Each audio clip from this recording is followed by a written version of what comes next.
Seigneur, que ta grâce, seule ta grâce. Nous voulons instaurer un état de droit. Et dans un état de droit, il y a une justice indépendante. Ce n'est pas à l'individu Félix Tshisekedi de commencer à faire justice.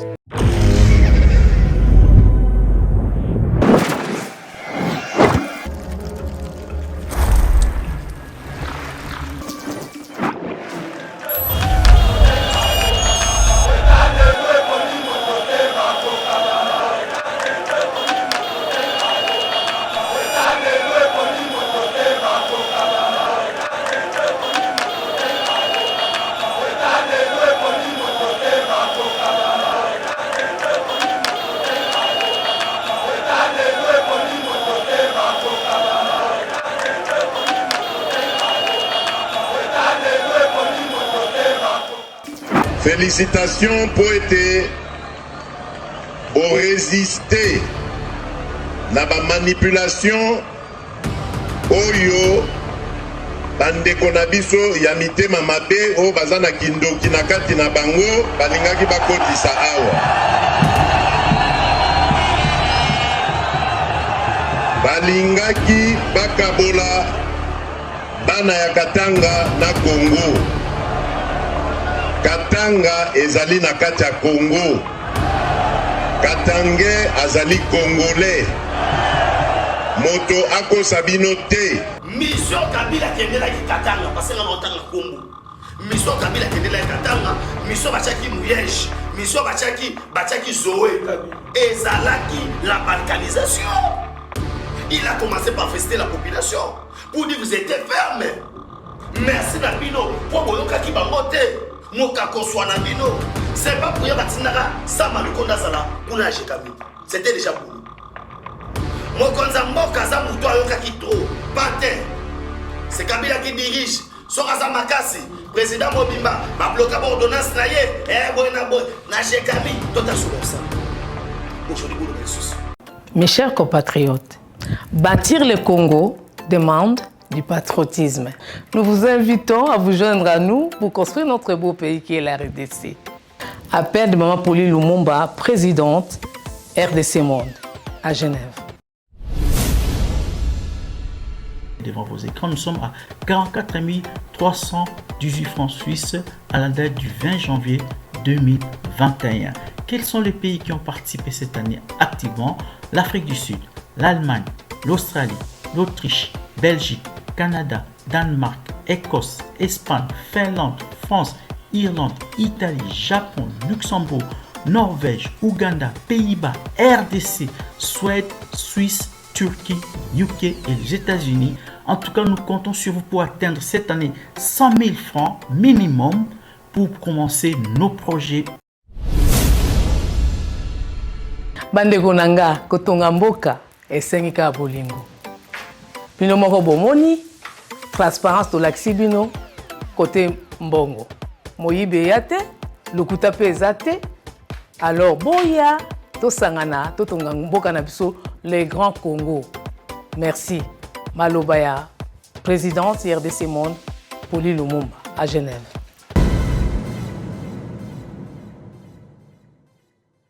Bonjour mesdames et messieurs, bienvenue dans notre émission éveil patriotique, émission Oyobo Zelaka Mingi po boye banakolanda ba information ya mboka na biso boye bakinada ki un peu malade et puis na kata olanda traitement disons là qui un peu victime ya makambo ya mabe ya bato mokili heureusement ça va ko sala quand même miracle na ye nous autres allons kende bien traitement na Zolanda et puis c'est en cours. Je pense que l'évolution la santé d'aller quand même déjà ça va et on va permettre ngai kota mutazolanda la ngai po na banda déjà musala mais batu nyonso o basunga ki ngai o ba na kata sunga ngai vraiment zambe apambola bino bakisa ebele vraiment na o nyonso wadi kosala pona ngai. Donc merci beaucoup. Nabino surtout, je suis de retour pour la conserver bino comme d'habitude vraiment. Donc c'est pas important dans le bas maladie oyo dans l'ikobe les gens ont pe sida te za diabète te za lipe ceux qui malade n'unité ils allaient na onga ka misala mabe ya bato mokili ba tielinga ipona kufa na za suna bino te mais Zambé abikisinga rendre ngo inactif pe na soutien mabondela batu misusu donc ezali motuya mingi. Merci beaucoup tolobela bongo voyage à mokoza mboka na Lubumbashi, mokoza mboka kita na Lubumbashi accueilli par une grande foule, donc c'était terrible. Mutu likolo ya mutu jusqu'à tel point que okuma na place il fallait ça la meeting na ye na molili na butu makasi. Pourquoi? Puisqu'il y avait tellement de monde. Oh, il fallait à s'exprimer devant Bango.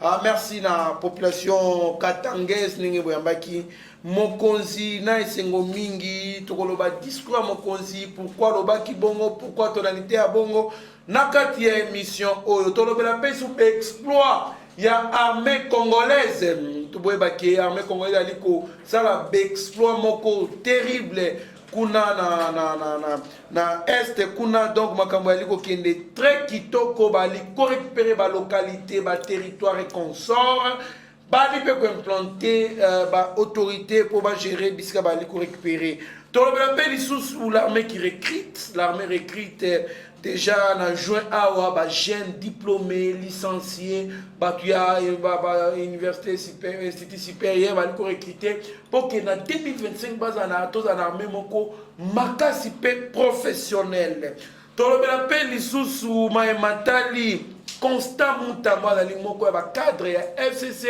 ouais bina olobaki mokoza mboka par rapport à n'engaliko apparaître comme un idiot mais quand il agit c'est pareil à un génie. Non, mon mboka, Benjamin Mwanasuka, pièce contre pièce, l'actualité, de Tokota Mosido, Magnon, tout à Sebinoa. Mwanamboka, Benjamin Mwanasuka, Mbote. Mbote, Ndeko Trésor Kandolo, Mbote, na plus de 110 000 abonnés à Yeba TV. Et c'est mon makasi, sous Mona yo, Mouké, Ozozongi, Lanzoto, Kolongono, par rapport à l'Ikama, Oyokomilakio, parce que. Les lots oyo yo bati faut ba non toza ba cible ya batu ebele ke komona ndeko na ngaso trésor kandolo na plateau d'abord na remercier batu nyonso to o bengaki o ba soutenaki yo mais surtout na pesi merci na nzambe parce que au delà ya nyonso to so nzamba lo ba ko za bon moto za bon moto parce que batu a mitema mabe ba mona ke no ba kata vie ndeko na ngayo yo na mokuse mais Dieu merci na mono sur na plateau. Malgré que santé na ona zungi na ko zungi malembe vraiment nzamba zo lokumu et encore une fois merci na yo na ko yamba ngai na éveil patriotique ya mukona lelo. Merci beaucoup Mboka Benjamin Mwanasuka, merci na batu nyonso ba benga kingai oyo en tout cas ba soutenir kingai sur tous les plans mabondeli physiquement et consort. Merci à monsieur Eric Diamba, merci à maman Solange Chiembi. Merci na monsieur Lo Venanka, merci na monsieur Roger Kokadikenge, merci na maman Anne Muel, merci na maman Marie-Josée, merci na Stéphane Kankou, et moi je le Kankou la première, merci na président Chim, président Chikitom Chachine Bozali, Ebele Batu Oyo, Bozo Sese Kobenga Ngaïte, Ngaï moi na bino de Konabino, Ragi victime ya poison, Tikana lo Bango Bongo. Bali na kata ko traiter nan pena esilité mais on doit traiter na esina na ki ozungi na msa malé bien que na na traitement. Merci beaucoup. Moi Mboka Benjamin Mwanasuka soki bomoni tolati boye ezali grâce ya mutumoko un fils digne de ce pays congolais na biso monsieur Fabrice Zola. Il y a boutique FB Fabrice boutique na Turquie. Moi Mboka Benjamin Mwanasuka ce que placer un mot par rapport à la tibiso boye bateau bana posa ko zape tenir ya bilamba ya qualité ya bien boye ba ki ko contacter ndeko ndenge nini. Il y a solo vraiment to pese merci na ndeko na biso Fabrice Zola o azali na Turquie boutique FB olingo na sera Fabrice boutique na Turquie kuna. Nous sommes commande la chemise et encore tout PC merci parce que non seulement animé golat sa biso pona mukona lelo malobi esengeli Yeba TV ou mesala na golata bongo cela veut dire ba collection tout na golata ye to société na ko remercier initiative ya mwana mboka so sali yango ce n'est que normal pour ces pensions moto bimi ki to boy ezali grâce na encore une fois Fabrice Zola merci beaucoup. Merci beaucoup en tout cas vous allez bien makasi monsieur Fabrice Zola.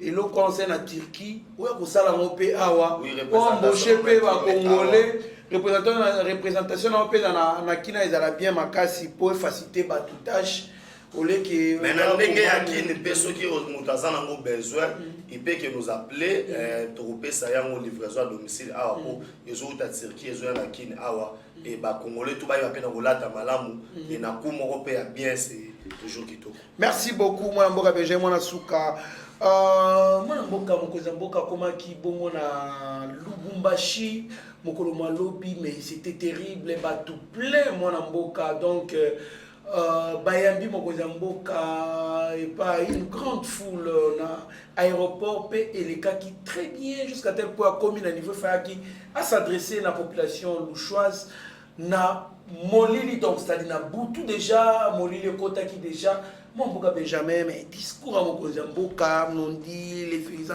tu sais qu'ils s'attaquent au FCCD Joseph Kabila moi la boka réactionnaire. Oui, j'aimerais dire quelque chose au yo-yo. D'abord, les on dit à Batou. Par mauvais discours, le chef de l'État a démontré combien encore une fois la population congolaise basali ensemble unis autour d'un homme qu'ils ont accepté, Félix Antoine Tshisekedi Tshilombo.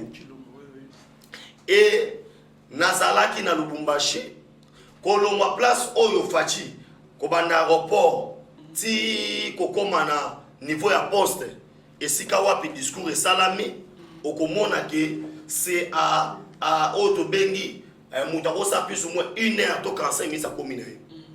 Mais pour mokonza mboka, atambola kobanda kuna, ti ya koma place fala sa discours, et koma ki molili parce que full wana na to mona ngote. Des millions ya bato baye balobi soki yesu akotaka na Yerusalema na mandalala fachi biso to mitandi ata na se tambo alikona biso aisi bango za esclave te botele c'est dit jamais vu kandolo na ebiso na parcours wana banzembo fachi beton et population so kanga liloba moko fachi to sengi peta de siège awa aisi bango te agwala beso état de siège te tokota sikoyo na fond ya makambo. Mokonza mboka tango so s'attaque directement à l'FCC oui de votre so kandolo balobi soki omoni ndoki belela aujourd'hui ndeko kandolo victime ya maladi moko ya maboko ya bato obeleli tango mona ki basine tu es venu me dire Benjamin yo pokutana mambo poisson so moni loko boza to bandi ko luka solution et bon so bombaki ongokufa mokonza mboka komi na système bomba mabe ndeko kandola makamona ndo baona plateau awa o anote nga Benjamin est-ce que tu as des preuves est-ce que makamboso lo bawana mokonza mboka bengi baba kabia mpemba banjo bandoki bae kobima pourquoi parce que quand une nation est dédiée à Dieu c'est Dieu maintenant qui agit. Cela veut dire c'est Dieu qui a pris la priorité il y a Congo. Ça veut dire tout le monde a Congo dans la dimension de la spiritualité. Dans la dimension de la spiritualité, mokonzi ya mboka azo contrôler nyonso te za ba esprit na Congo awa abengi bandeko wana bandoki. Bandoki pourquoi? Parce que les gens qui ne veulent pas le développement de notre pays, les gens qui ne veulent pas que le Congo puisse évoluer. Et les gens qui avaient fait des cabales en fait que basani baluka ko bloquer mboka mokonza mboka parti plus loin pendant le bakeno mission Kabila kendela ki Katanga parce que on tanga kombu mission Kabila kendela ki Katanga mission bachaki Muyej mission bachaki Zoé et zalaki la balkanisation. Il a commencé par féliciter la population pour dire vous êtes ferme merci Nabino pour boyoka ki bangote mokako swa Nabino. Akumisi bango, il y avait des plans de Bakatakatanga. Quand on décriait ça dans les médias, c'était biso qui dit allez, sautant mon compte et moi le bien. Apesi merci la population. Bon, la question que non, les Katangais, vous êtes des Congolais, vous n'avez pas cédé. Qui était auteur? Oya le moi qui a wato banatina kashamata nani, c'est Kabila. Oya zaki auteur ya makamabé c'est Zoé. Et aujourd'hui, quand le chef de l'État a compris que non, a wasikoyo na beta bango biloko, anyati bango 1800 soldats wana moura bakitaki. Qui m'écoute? Skoyo na deuxième volet. Bisika wapi makamwe bandi wana. Ngaye tala oyebi Congo bando bonga. Congo bongi poani. Mokonza mboka kei ko toucher ba point ba toucher raté. Le Congo sera au cœur des convoitises stratégiques du monde dans un avenir immédiat, annonce le président de la République. Car tous les minéraux stratégiques, cobalt, cuivre, se trouvent au Katanga. Je n'accepterai pas na kondimate na manda nanga. Tous à la période, tous allés riches, na ba minéraux, mais population sont vivre pauvres. Yango lelo azana lualaba. Ah bon? Voilà, Kobengisa tous les miniers, Nabo Bazana Lubumbashi, Nabo Bazaki na Tanganyika, Likasi, Nyoso, Kolwezi, Anabone Chabobote, Bango Nyoso, Tokuta Nabino, na Lualaba, Bisika Wapito Lukato Yeba, ba contrat Nabino Bosala na nani. C'est quoi l'intérêt de la République? L'évaluation des contrats miniers. On doit réévaluer, c'est ça le terme. On avait déjà évalué. Maintenant, on doit réévaluer, voir dans la mesure du possible. Est-ce que ça profite? Comment Mboko yo minéraux sont bima? Zélezate, école les athées. Oh putain, vous nous pillez. Pauvres, comme riche. Un étranger qui gagne $100,000 par jour, c'est 100,000 balles. Nerokandolo, si pour un gagner $100,000 par jour.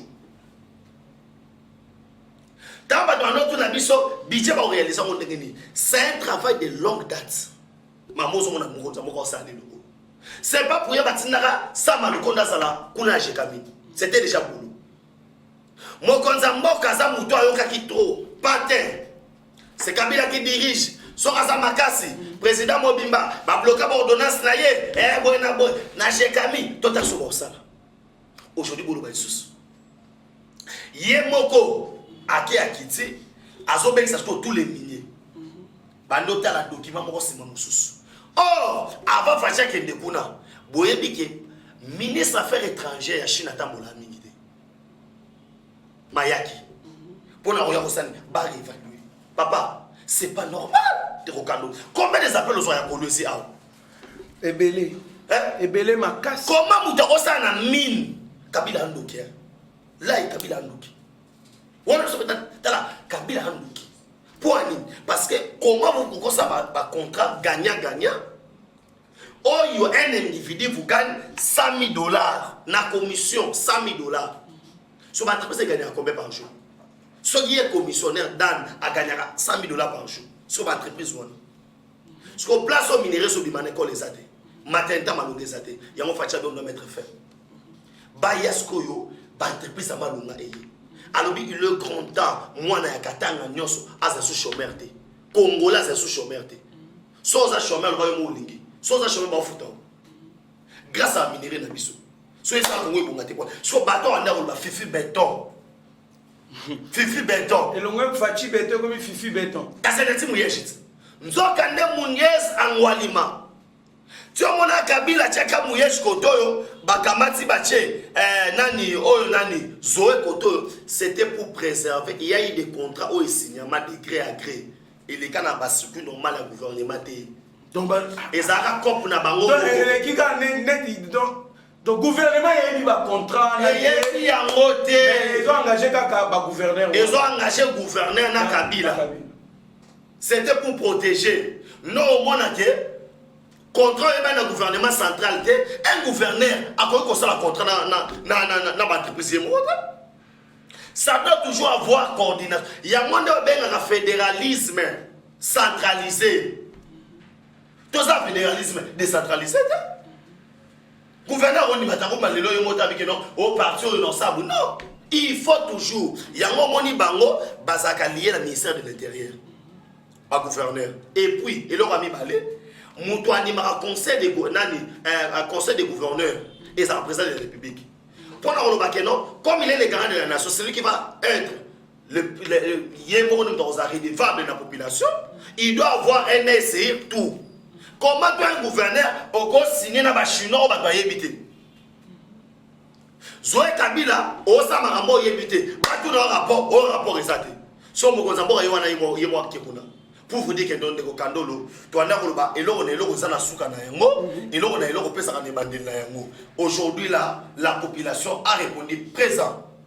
Na o ezalaki arrivé à Mokonzamboka. Mokonzamboka a fait son discours et rassuré bango. Et à Wanazo et Bissayo, c'est dit jamais vu. Pendant le web, ce que non, 3 ans de sécurité et un dépôt de ça à boulot. Et un peu de ça à blague. Merci beaucoup. 3 ans de pour tout ça à boulot, tout ça à Moussala, pour comprendre ngai. Et là vraiment na oganga pina makasité, na oganga makasité ba peksinga na ganga mingi.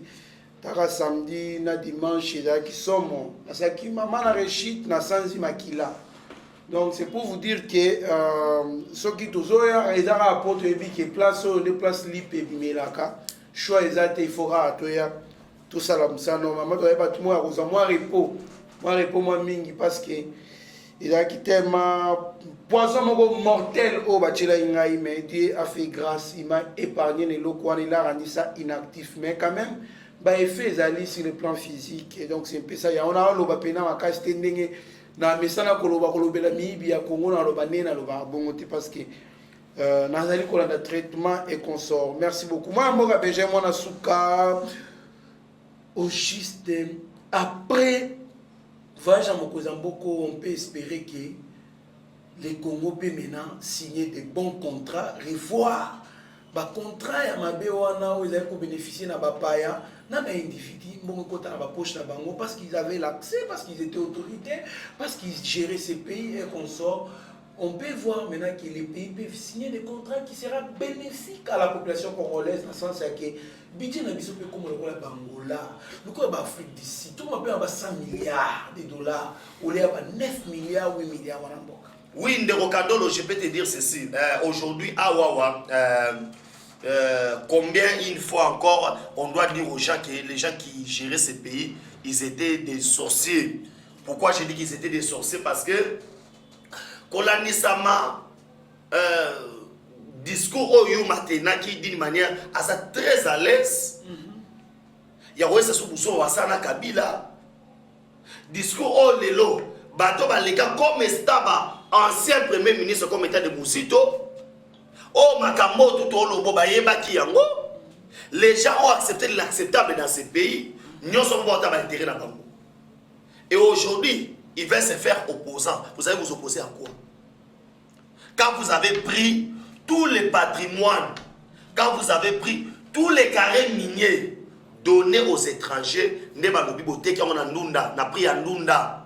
O babingi na babenyango boteki yango na pris mangondo. Boke perdre menga na zona tcha na poche. Ngana zona tcha na poche, population a souffrir. Population a souffrir. Trésor na remission lelo oyoyo. Ça me fait très mal en beaucoup. Na pesa que ça fait kana na osonga na réponse na yo pona to yeba eloni to s'attendre na ngoli buso na osonga wana mais tikana fungo la parenthèse muke exemple ka muke bukanga lonzo ezaka prévu kwangu na kenge kurenza na projet wana mais attends pour oyoyo ya muke epelate. Mais vous allez voir ces gens-là circuler à l'aise. C'est pourquoi Fatia s'allie bien. Kabila nata on a zoa bakuluna, le roi a pris son population ba lobo mamango. Fatia le bino. So be bakuluna ba miyibi ba abu na boye, ça veut dire miyibi pona miyibi to sani, to ko zoa bango, to tini mama ki no sala ya biso masango. Ba komi quand même produit. Tala niveau présent résoudre. À comment population a été? Quel est le président de l'Europe? Pas mon population. Mais Kabila Bouma Bissou a la population de Kofi. A profité à Bouma Bakuluna, mais à Bouma combattre des personnes à parler dans Bango. Pour le Gabon Bakuluna. Fatia Bino, Bakuluna va go sama. Mais va détourner ba voleur ya vol intellectuel ba ba ki na makala oyo kuna na makala ba kozala na oyo tobengi bureau d'âge na bango oyo ba kokamba ngo pa jambala pour nous voir que non il y a des changements. Nazongi la question na yo.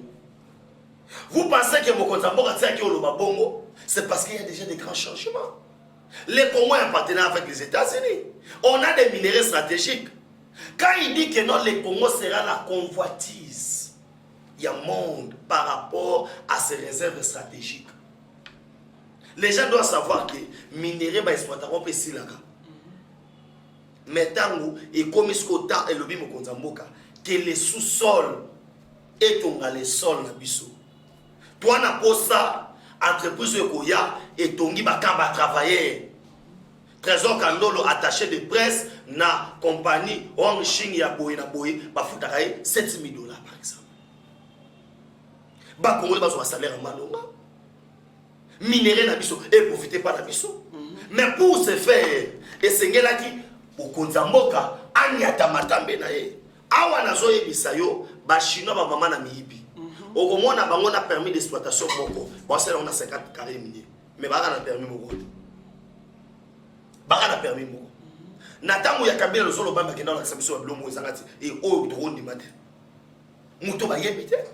Merci beaucoup moi Mbora Benjamin ezali passe mingi bandeko pour comprendre niveau ya mutema mabe oyo ba konjito za kina bango bazaki nango.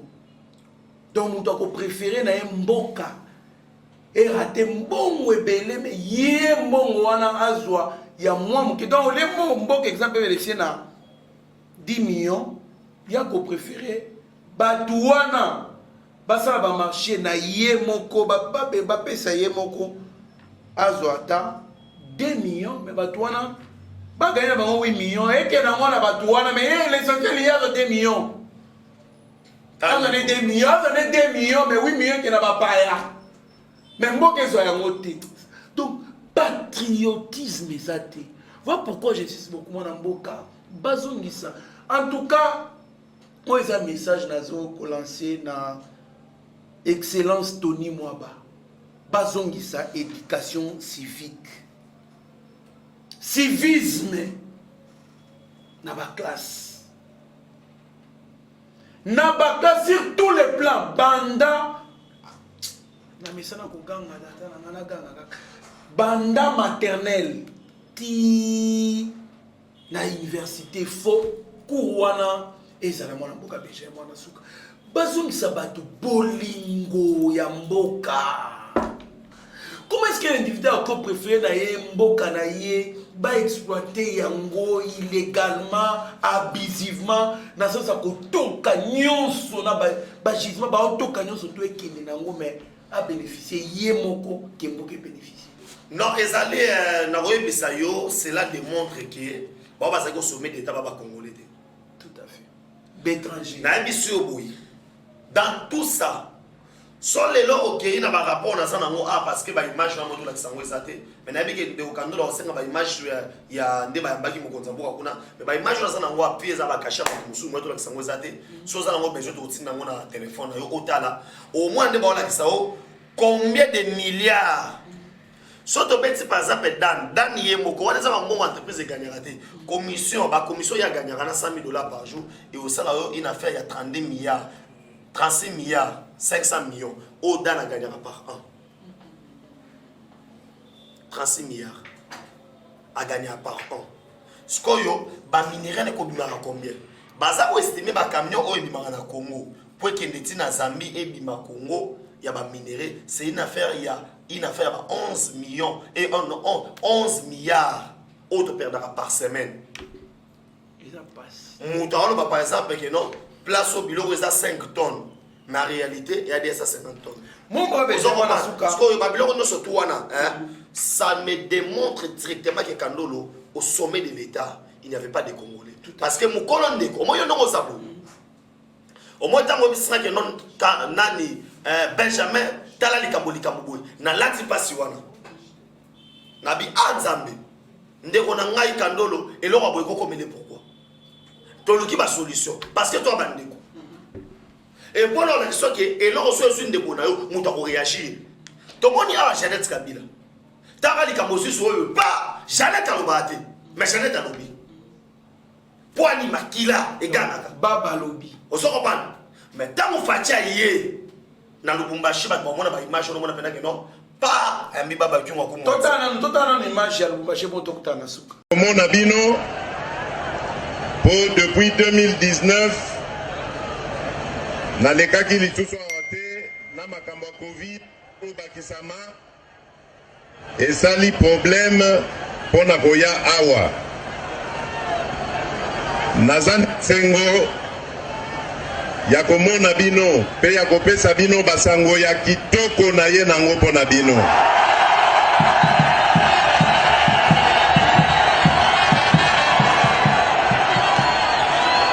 Alors, ya liboso nangi napesa bino félicitations. Félicitations pour ete au résister na ba manipulation oyo bandeko na biso ya mitema mabe oyo baza na kindoki na kati na bango balingaki bakotisa awa. Balingaki bakabola bana ya Katanga na Congo. Katanga ezali na kati ya Congo. Katange azali Congolais. Moto akosa bino te. Na sepeli makasi ndenge botindi bango bakende kozongela makambo na bango kindoki wana.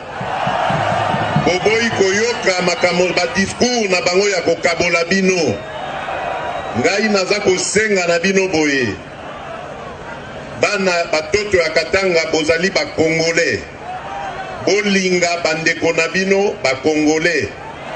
Tokotonga mboko yo elongo na bino. Moto akosala Congo ya ye azali te. Congo ezali abiso banso. Pe Congo ezali na place ya mwana Congo nyonso azali na place na ye na kati ya Congo. Bakosa bino na badiscours ya kindoki te. Badiscours ya mitema mabe bakosa bino te. Beje moi sur toto la vidéo ya Lubumbashi mokoza mboka lobi pe na ba Congolais ba tokatanga ke il faut balinga mboka et puis batika koyoka ba discours ya mabe ya ke non awa na Lubumbashi de côté ba minéraux ezali ebele to sala mboka biso moko to concéder pas dans la biso moko et puis mboka ezala développer koleka ya wana mais non batika ba discours wana mboka ko se développer la participation na bango pe bakoza na mboka esenga bango bazala po Congo ekende liboso discours wana patriotique kwa pesi bango ça peut renforcer encore bolingo les autres que ba minéraux wana lolenge ba zaki ko gérer mo et gérer mais ba kina ba message ko ba pour intérêt mboka. Ah oui, les gens doivent comprendre quelque chose que quand il y a déjà Mokonza Mboka déjà, c'est que j'ai aimé, il a d'abord félicité la population. Oyo na émission de Bokandol, il y avait seulement un seul plan. Ou Kabila c'était la balkanisation à Katanga. Yango monaki yango achaki Mouyesh, yango monaki achaki Zoé, yango monaki asagi tout ça. C'était enfin que Katanga et Kabwana a réussi la balkanisation parce qu'il n'y avait pas de moyens. Il y a aussi un pouvoir. Les seuls moyens qui ont assassiné dans Vital Kamerhe ou maintenant il fallait que tout ça nini donc Kabola Congo yango et comme il y avait que nous avons sur Katanga déjà depuis l'époque il y avait Moïse Tchombe ils étaient déjà prêts pour la balkanisation il y a un moment que non connaissant ma belle mot ya pété oh na boko sani ko so ba en esprit oubliant que kaka ye Kabila autour baba Katangé que non les Katangé m'ont trahi et les Katangé va trahir c'est qu'il y a solo parce que ah, les Katangé ont compris que non, nous devons communier ensemble. Et aujourd'hui, mon Konzambo il était clair pour leur dire que non, bah minérer à Katanga. Et ça allait pour mon Congo à profiter, mon Soel a profité, mon Lumba a profité, mon Mal a profité pour la mission de surtout c'est ça. Merci beaucoup, Mambra Béjé, Monasuka, l'exploit qui réalise la République démocratique du Congo donc dans la branche, il y a la force armée congolaise, bali ko récupérer ba territoire et consort Mwanamboka, bali ko bunda pone kolo, to moni ndenge, bali ko bunda sur le plan professionnel avec tout professionnalisme, de sorte que Mboka et Kende et Liboso, l'exploit de l'armée congolaise là. Est bali ko récupérer bongo ba territoire pe ba localité belé Mwanamboka toute la vidéo wana et bon tout ainsi. Ils sont engagés, déterminés et motivés sur les lignes de front, les forces armées de la République démocratique du Congo qui viennent de nettoyer la route Bunia-Mahagi qui débouche vers l'Ouganda voisin. Plusieurs barrières de perceptions illégales des taxes érigées par les miliciens Codeco au pont Nizi vers la localité Libye ont été détruites. Ici, des véhicules déboursés illégalement 5 000 à 50 000 francs congolais aux miliciens. Fini donc cette tracasserie, a dit le porte-parole des opérations militaires en Ituri. Depuis ce jour, nous sommes sur deux fronts. Le front sud, dans le territoire du Roumu, nous avons combattu les groupes armés FPIC où nous avons récupéré plusieurs localités et libéré la RN27 où la circulation est revenue comme auparavant. Même le centre d'intérêt économique de groupe armé Codeco est passé sous contrôle des forces armées.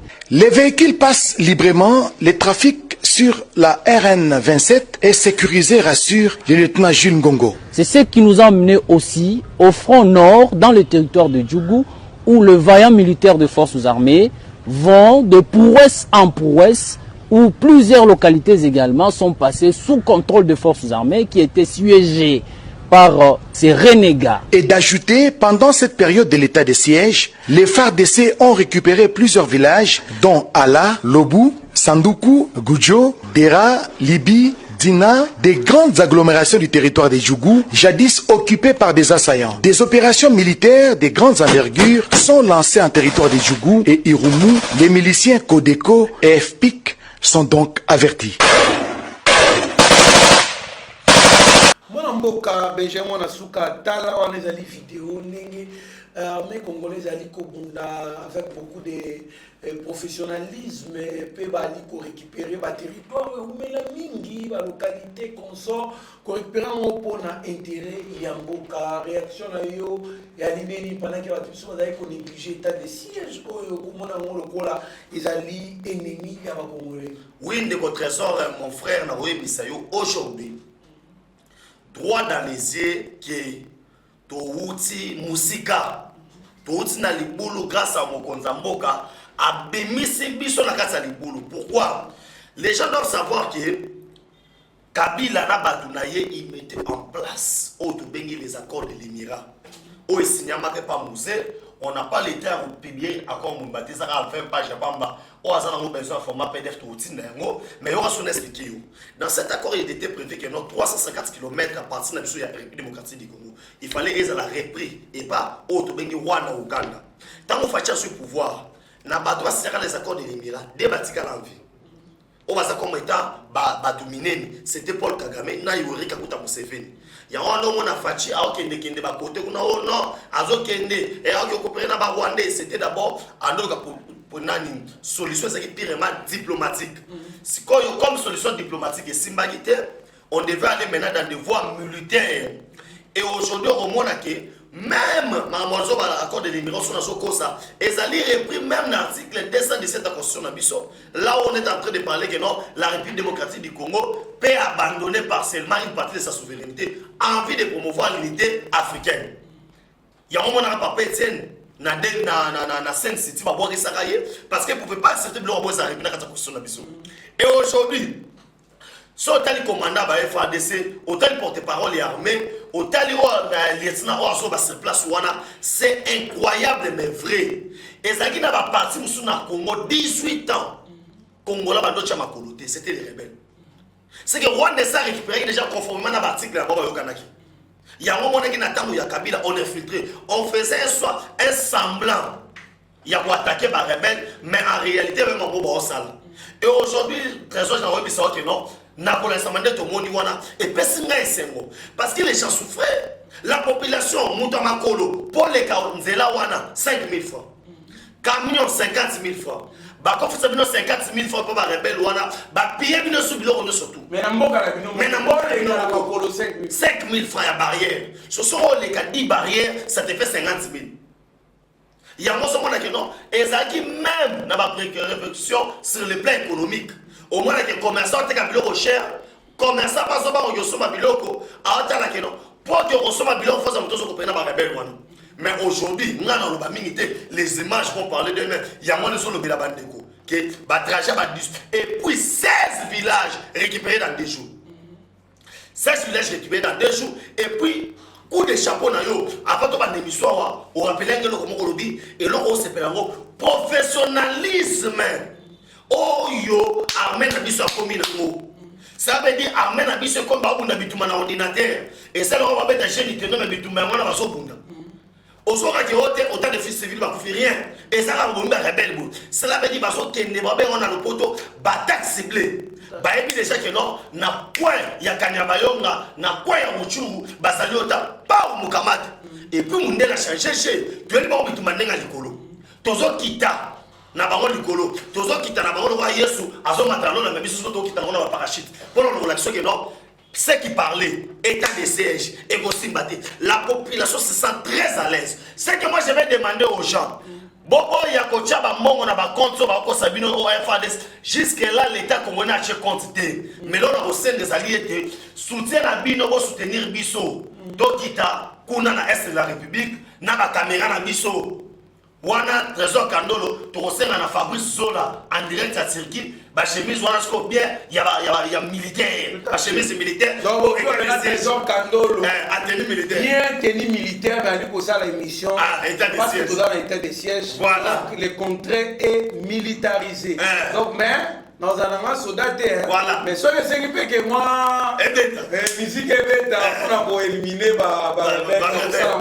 voilà. Et puis, chacun tue dans un bien caméra, mais à la tête militaire. Pour vous dire quoi, on doit aller sur place. Bon, moi, dans l'image, on doit ça là. Il faut qu'on a mis sur la bâtiment, on doit ça. On doit proposer dans l'image, mais on ça la fait bien. Bino ba toroba ke bolinga yeba TV bolinga ko soutenir Trésor Kandolo bolinga Benjamin Mwana Suka biso surtout équipe Bomba yeba TV nous devons l'Est de la République tous on va image tout ça ba émission pour tout ça bilo que TV Zali Radio T. Merci beaucoup en tout cas état de siège aliko bota bambuma kitoko bona ba tout oyo bazaki contre état de siège pour comprendre même le Congolais sont moins doit terminer l'état de siège c'est qui doit assister donc il coopérer pour ça, encore à complice na ba rebelle wana parce que guerre ya est on dans ba tout sous c'est belé ba na Kinshasa pas bénéficier na quelqu'un qui s'appelle l'opposant mais qu'on a bénéficié parce que tant insécurité d'aller kuna yé anani na ba argument koloba ce qui guerre ici en le monsieur mais toi l'opposant moko en Rokando le temps le benga mo opposant hier il y a l'opposant je vais citer le nom Adolphe Muzito nous allons faire que à l'est de la République qui est l'insécurité, afin d'empêcher les investisseurs.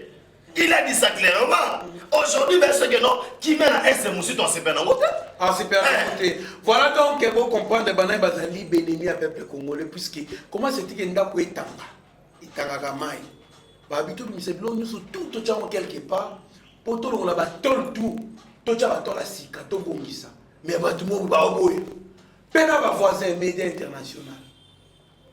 RFI, France 24, TV5 Monde contre l'état de siège. Donc il y a des suspects. Donc Banamboka, Moutoua Koboya, Balongola Batol, Boba Tchessika, Alinkaka, c'est un boule bête na minuit, à Télémi, pour moi, pour les athées, mais tu vas t'en avoir moi, on a des suspects. Donc nous devons prôner les changements, il faut éradiquer cette guerre de l'Est. On a beaucoup de gens, Souka, mais aussi il y a oyo bali quand même pe kuzungisa manduki. Toa na video hiyo utakutanasimu. Sema kwamba jeshi la Jamhuri ya Demokrasia ya Kongo FARDC limefanya kazi muhimu kushiriki katika uhamasishaji wa makundi ya waasi hasa Maimai wa UPDC.